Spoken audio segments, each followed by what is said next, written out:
Untuk kelompok 2 silakan untuk masuk ke breakout room-nya.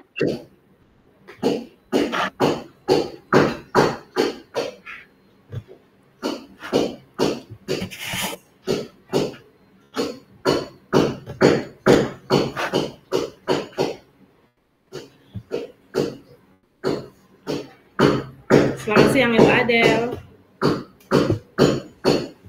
Siang sayang.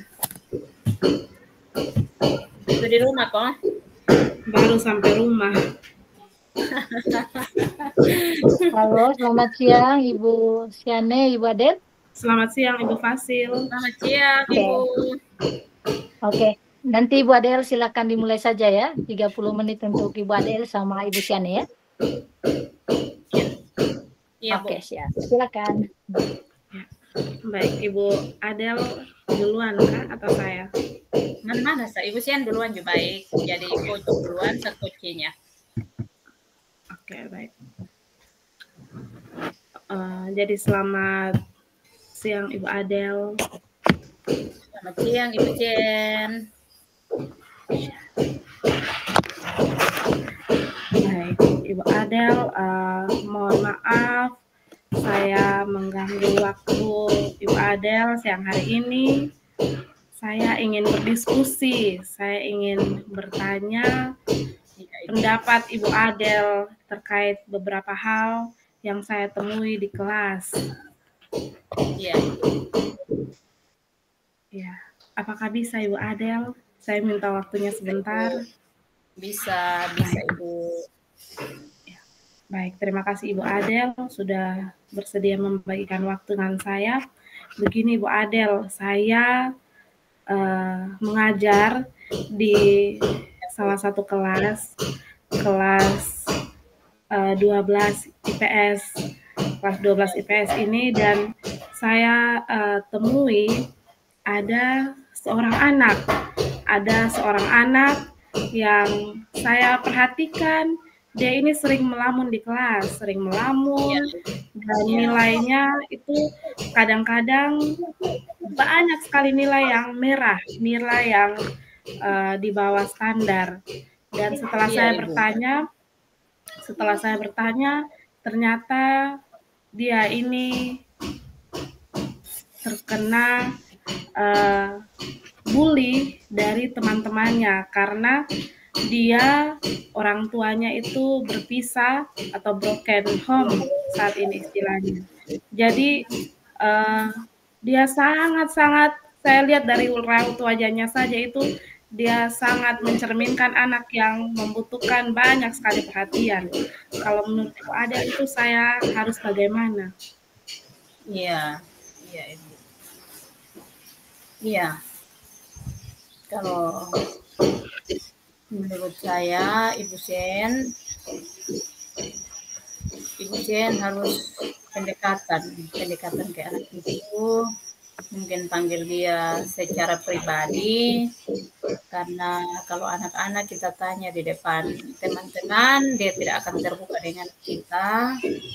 Tetapi ketika kita panggil dia secara sendiri-sendiri, hanya berdua, dia bisa terbuka dengan dia punya keadaan yang sebenarnya yang dia alami, sehingga dari situ mungkin Ibu Sen bisa mendapatkan jawaban yang pasti atau yang benar dari dalam hatinya tentang apa yang dia alami, sehingga mungkin dengan teknik dan cara dari dosen bisa membantu dia untuk bisa keluar dari persoalan di dalam hidupnya, sehingga ketika di sekolah mungkin dia lebih fokus untuk bisa belajar.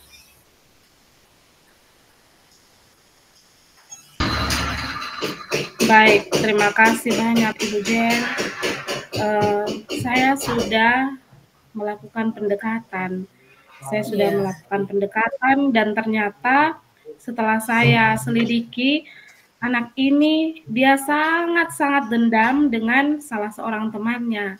Dia sangat dendam karena temannya ini sering mengejek dia katanya, "Kamu ini tidak bisa apa-apa di kelas, pasti kamu di rumah nih Iya. orang tua tidak didik, orang tua tidak kasih perhatian." Jadi saya mulai bercerita dengan dia, saya bercerita dan dia beritahu saya hal itu. Jadi saya juga berpikir kasihan sekali anak ini.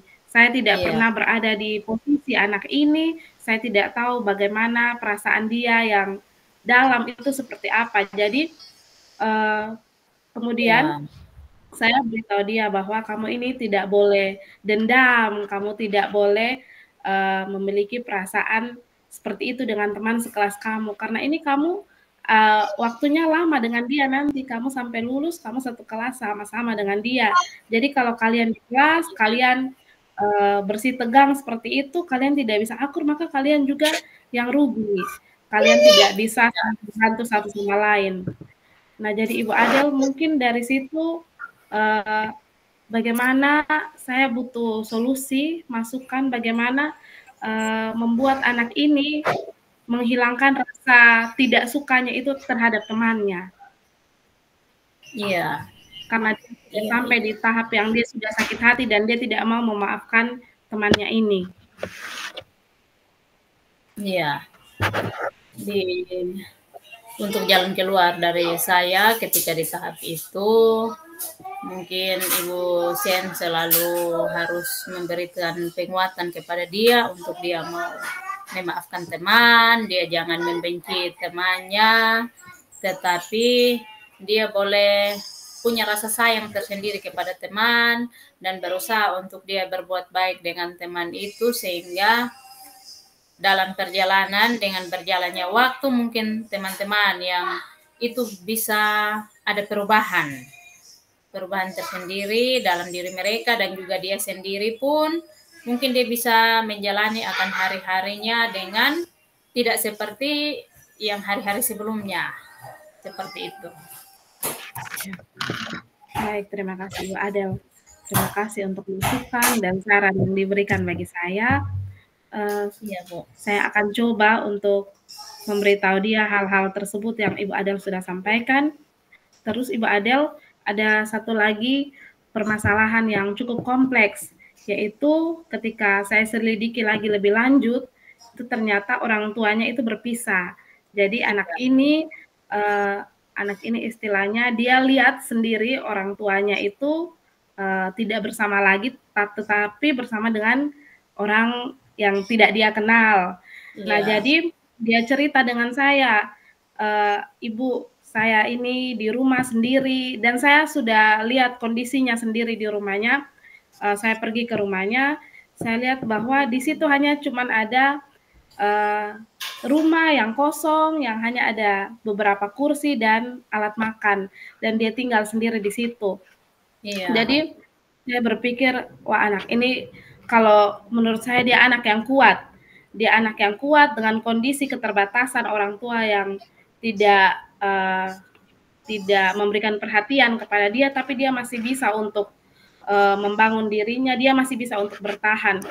Jadi saya mencoba memberikan motivasi. Kira-kira motivasi seperti apa yang menurut Ibu Adel baik untuk saya sampaikan kepada anak ini? Iya. Untuk motivasinya mungkin kita bisa memberikan penguatan kepada si anak tersebut bahwa bahagianya dirimu sendiri itu tidak bergantung kepada orang lain, tetapi tergantung kepada pribadi. Mau tidak mau dia harus menjalani akan hidupnya dengan itu kenyataan bahwa memang orang tuanya berpisah. Memang mental anak itu dia akan terganggu, tetapi kita harus selalu mengingatkan dia bahwa oh memang orang tuanya berpisah, tetapi dia jangan berpatokan kepada masalah tersebut. Tetapi kalau bisa, dia boleh menjadi diri sendiri dan dia boleh bangkit dari persoalan itu. Jangan terbawa dengan persoalan itu, tetapi dia boleh lebih berusaha untuk boleh menjalani akan hari-hari hidupnya dengan lebih baik, dengan mementingkan akan dirinya, masa depannya sendiri.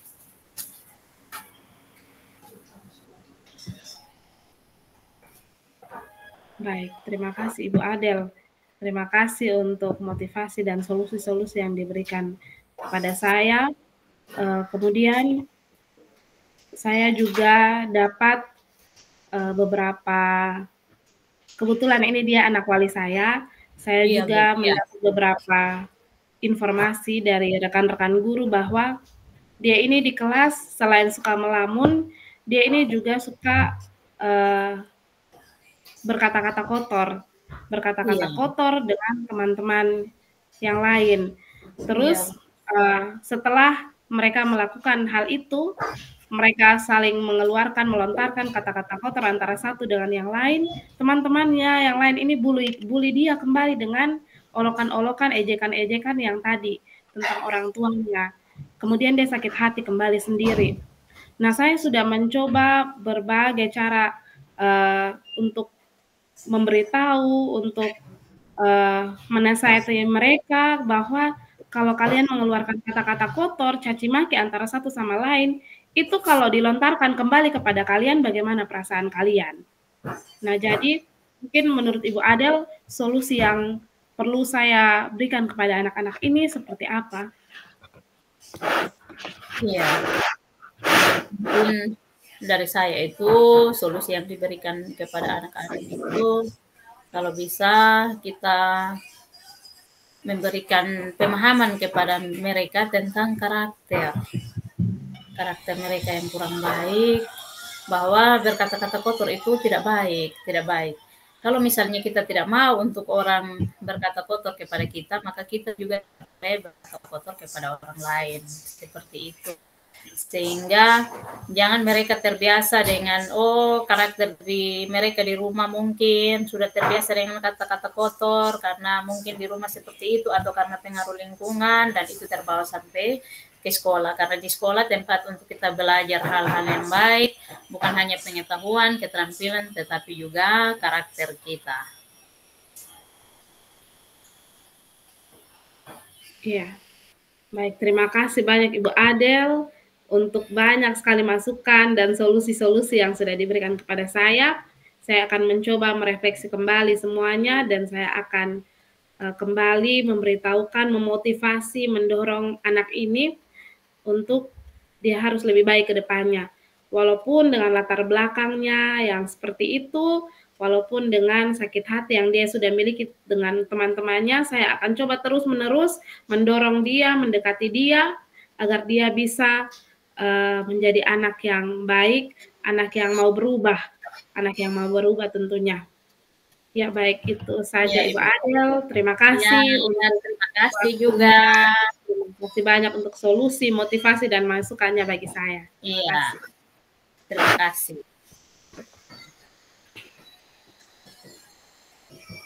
Kita gantian lagi ya, Ibu Sen. Ya, kita gantian lagi. Nah.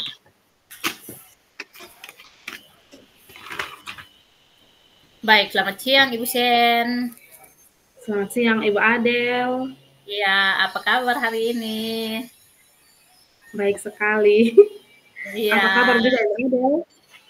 Kabarnya baik, tetapi karena ada masalah jadi agak kurang baik.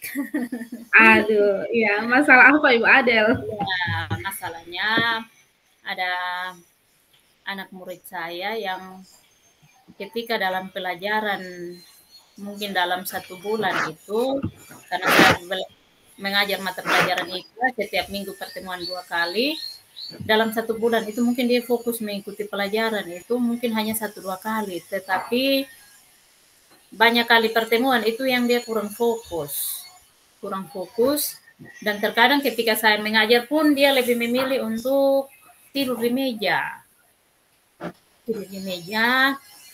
sehingga ketika saya melakukan pendekatan memanggil dia dan bisa bertanya kira-kira kenapa sampai ketika ibu mengajar kamu kelihatannya seperti tidak fokus, seperti ada masalah, pokoknya tidak fokus selama pelajaran berlangsung. Jadi ketika itu dia memberikan jawaban kalau ibu, ketika saya datang sekolah itu saya tidak makan pagi. Nah, kenapa ketika pagi-pagi kamu tidak makan pagi? Dia menjawab, karena orang tua saya petani, sehingga pagi-pagi sebelum saya bangun itu orang tua sudah ke kebun. Dan orang tua ibunya tidak sempat menyiapkan sarapan pagi. Nah, kita kalau di kampung ini kan setidaknya mama bangun masak bubur lah untuk anak makan dan ke sekolah. Ini mungkin karena orang tua ada fokus dengan bertanam di kebun, jadi orang tua berharap bahwa sudah anak SMP, jadi mungkin bangun dong bisa masak bubur sendiri. Nah, tahu-tahu anak bangun terlambat, bangun kesiangan sehingga tidak masak lagi dan tidak sarapan. Sehingga hal itu mempengaruhi dia ketika ada di sekolah itu, dia tidak bisa mengikuti pelajaran dengan baik. Terkadang pun yang saya lihat, fokusnya itu dia hanya berpikir kapan jam istirahat. Mungkin karena mereka juga jalan jauh jadi dikasih uang jajan, sehingga ketika dia sudah lapar itu yang ada di pikiran mungkin kapan jam istirahat dia bisa ke kantin untuk dia bisa jajan supaya perutnya bisa terisi. Seperti itu. Sehingga dari masalah ini, karena pernah ketika mengajar mungkin sudah tidak tahan lagi, dia sudah keringat dingin, dia lebih memilih untuk tidur di lantai. Dan saya berpikir, untung tadi dalam pembelajaran itu saya tidak ada hal yang dia langgar yang saya berikan dia hukuman. Takutnya ketika saya memberikan hukuman dan tiba-tiba dia pingsan kan, kesimpulan yang diambil ini karena dari gurunya. Padahal yang sebenarnya anak yang tidak makan pagi sehingga dia bisa pingsan di kelas. Seperti itu Ibu Sen. Jadi kira-kira menurut Ibu jalan keluarnya apa untuk saya setelah saya bisa mengajak dia untuk kami dua saling berdialog, bercerita, dan dia menjawab seperti itu. Kira solusi apa yang saya bisa ambil? Baik, Ibu Adel. Saya turut merasakan ya luar biasa anak ini dengan kesibukan orang tuanya, tapi saya sangat merasa anak ini luar biasa karena walaupun orang tuanya tidak membuatkan dia makan pagi, dia masih sangat kuat untuk datang ke sekolah. Dia masih memiliki motivasi untuk dia mau belajar di sekolah. Baik Ibu Adel, kalau untuk saya ketika saya menemukan masalah seperti ini, sebaiknya kita sebagai seorang guru kita memanggil dia. Kita berdiskusi dengan dia. Mungkin kalau anak-anak sekarang mereka lebih senang itu berdiskusi sambil mungkin kita makan bersama, kita belikan dia es sambil kita bercerita. Anak-anak sekarang itu kalau kita tanya, kita langsung tanya ke intinya itu pasti dia sudah merasa ibu ini mau tahu dia mungkin merasa kurang enak dengan memberitahu kita masalahnya. Tapi ketika coba kita duduk, kita sambil mungkin di bawah pohon, kita belikan es atau makanan ringan, kita duduk, kita mulai bercerita dengan dia. Mungkin kita bertanya duluan, kenapa kamu di sekolah seperti itu, dan ketika dia sudah menceritakan, hal pertama yang mungkin kita harus tanya, kamu bangun jam berapa? Terus kita memotivasi dia, kita memberitahukan dia bahwa kita ini sekolah, kita harus berkorban dulu baru kita menuai hasil. Jadi alangkah baiknya kita tanyakan dia bangun jam berapa. Kalau dia beritahu dia bangun selang waktu sedikit sebelum ke sekolah, sebaiknya kita memberikan dia motivasi kalau harus bangun lebih pagi. Sebaiknya dia bangun lebih pagi agar dia bisa mempersiapkan diri, mempersiapkan sarapan untuk dirinya. Seperti itu. Iya. Baik, terima kasih Ibu Sen. Itu saya akan coba lakukan di sekolah. Dan yang berikut, mungkin rencana saya selain bisa berdialog dengan anak sesuai dengan jalan keluar yang Ibu Sen sampaikan kepada saya tadi.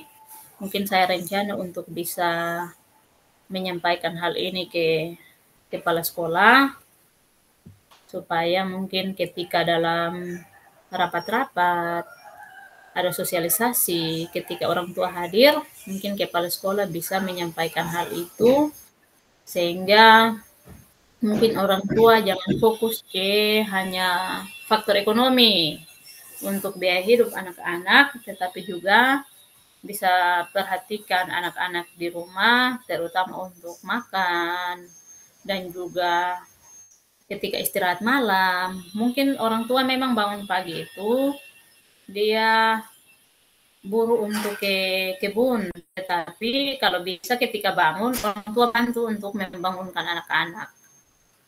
Sehingga anak-anak bisa menyiapkan sarapan sendiri karena jarak dari rumah ke sekolah juga jauh, sehingga ketika bangun terlambat anak-anak sudah berpikir untuk bagaimana jangan terlambat dan tidak sempat untuk masak lagi, supaya makan dulu baru ke sekolah. Mungkin itu rencana saya. Selain dari itu mungkin saya juga meminta untuk teman-teman guru piket supaya ketika apel pagi dan apel siang mungkin bisa mengingatkan anak-anak tentang pentingnya kita sarapan sebelum ke sekolah. Karena banyak anak yang tidak sarapan, dengan mungkin dia membawa uang 2.000 untuk jajan, dia sudah berpikir, oh sudah nanti sampai sana jam istirahat baru saya bisa jajan kue 2 potong, itu tuh bisa untuk sampai siang, seperti itu. Jadi kira-kira menurut Ibu Sen, rencana saya itu kira-kira bagaimana? Iya, baik Ibu Adel. Ibu Adel punya rencana luar biasa. Ya, memang salah satu rencana yang memang harus dilakukan itu pada saat rapat, melalui Bapak Kepala Sekolah harus diberitahukan kepada orang tua bahwa sarapan pagi untuk anak-anak itu penting. Kemudian menurut saya ada satu langkah kecil yang mungkin Ibu Adel bisa sampaikan kepada anak-anak, yaitu mungkin Ibu Adel ambil sela dari anak ini. Ibu Adel belajar bahwa oh ini mungkin bukan hanya dia saja yang tidak makan saat datang sekolah, tapi mungkin masih ada anak-anak lain yang kita tidak tahu, yang mungkin pagi hari itu mereka tidak makan sama sekali. Ibu Adel bisa sampaikan mungkin dari informasi-informasi mengenai pentingnya makan pagi, apalagi untuk anak-anak yang saat ini masih dalam proses pertumbuhan. Makan pagi itu sangat penting. Ibu Adel bisa sampaikan apa dampak positif dari makan pagi, kemudian apa dampak negatif jika anak-anak tidak makan pagi. Apalagi dalam usia-usia anak-anak yang saat ini dalam proses pertumbuhan. Mungkin itu saja Ibu Adel dari saya. Iya, terima kasih Ibu Sen. Mungkin itu menjadi komitmen dan juga tanggung jawab saya untuk saya bisa berkolaborasi dengan kepala sekolah, orang tua, dan juga teman-teman, dan terutama untuk bisa menginformasikan kepada anak-anak murid saya, bukan hanya yang bermasalah ini, tetapi untuk semua. Sehingga mereka ke depannya mungkin bisa lebih fokus dalam mengikuti pelajaran, karena ketika datang sekolah itu mereka selalu sarapan. Terima kasih banyak untuk Ibu Sen atas semua masukan dan motivasinya untuk saya, sehingga saya bisa bersama anak-anak untuk bisa lebih baik lagi ke depan. Terima kasih. Terima kasih kembali Ibu Adel, luar biasa. Ya. Ibu Fasil, kami sudah selesai.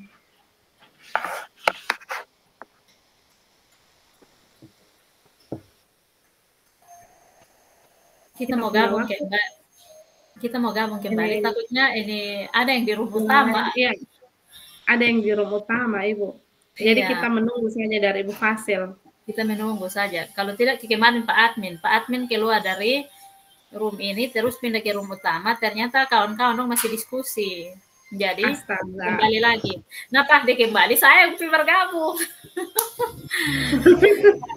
Setelah gabung saya tanya Pak Im dengan Ibu Jen masih Iya. apa dia loh kok bilang sudah nah saya tidak keluar lagi sedia sudah saya di sini tunggu Sinsa. Pak admin bilang ini ibu gabung kembali ke sini saya bilang sudah kok sudah selesai itu tinggal gabung kembali ke room utama saja. Iya. Ini mungkin kita sampai 3:30 jadi mungkin jam 3 begitu baru kita gabung saja ke room utama Kak Ibu. Halo Ibu Tiane, Ibu Adel, sudah ya? Halo Ibu Fasil, kami sudah Ibu. Sudah Ibu. Oke, siap. Ya. Tidak apa-apa kalau misalnya kalau mau ngobrol di sini silahkan. Tapi kalau mau istirahat silahkan dimatikan dulu dia punya apanya, dia punya kameranya bisa istirahat karena di main room itu masih ada kelompok 5 Pak admin dengan Ibu Jan. Nanti jangan dulu ke sana, nanti saya hubungi lagi. Ya, baik Ibu. Iya Ibu, terima kasih. Ibu. Nanti Ibu ini hubungi ke WA kok Ibu. Oke, saya akan hubungi lewat WA aja ya. Oke, baik Ibu. Siap. Ya. Terima kasih banyak Ibu. Terima kasih Ibu Adel. Iya, terima kasih Ibu Sien. Kita istirahat dulu ya. Iya. Ya sayang, baik.